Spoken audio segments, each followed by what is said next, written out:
Good day, everyone. Welcome to our English class. For today's lesson, we will have pronunciation check. Speech sounds in English are very important. They are the basis of differences in defining a word or group of words. English sounds refer to the sounds we produce in oral communication. There are three classes of sounds in the English language: the vowels, diphthongs, and consonants. Vowel is a speech sound produced by the passage of the air through the vocal tract with relatively little obstruction. Vowel, as a letter representing vowel, is a letter of the alphabet that represents a vowel. In English, the vowels are A, E, I, O, U, and sometimes we include Y. Vowel in general is produced without any closure or narrowing in the speech tract, which would prevent the escape of air. So let us start reading the following lines with correct pronunciation. Take note of the words in capital letters. The sounds of English. I take it you already know of tough and bow and cough and dough. Others may stumble, but not you. On hiccup, thorough, lock, and through. Well done, and now wish perhaps to learn of less familiar traps.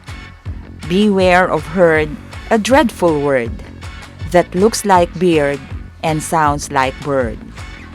And dead, it's said like bed, not bead. For goodness sake, don't call it deed. Watch out for meat and great and threat. They rhyme with sweet and straight and debt. I take it you already know. A moth is not a moth in mother, nor both in bother, broth in brother. And here is not a match for there, nor dear and fear for bear and pear.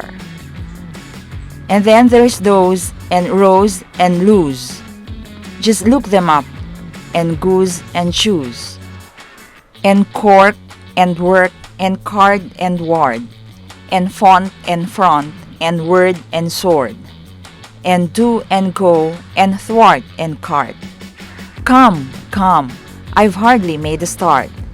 A dreadful language, man alive. I'd mastered it when I was 5, and yet to write it, the more I tried, I hadn't learned at 55.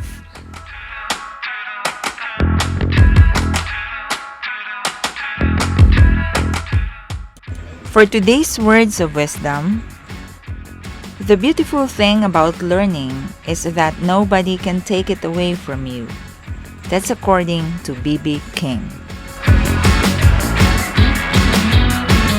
Word of the day: guttural, which means articulated in the throat. Used in the sentence, we asked the bouncer for directions, but he only responded with an inarticulate guttural grunt.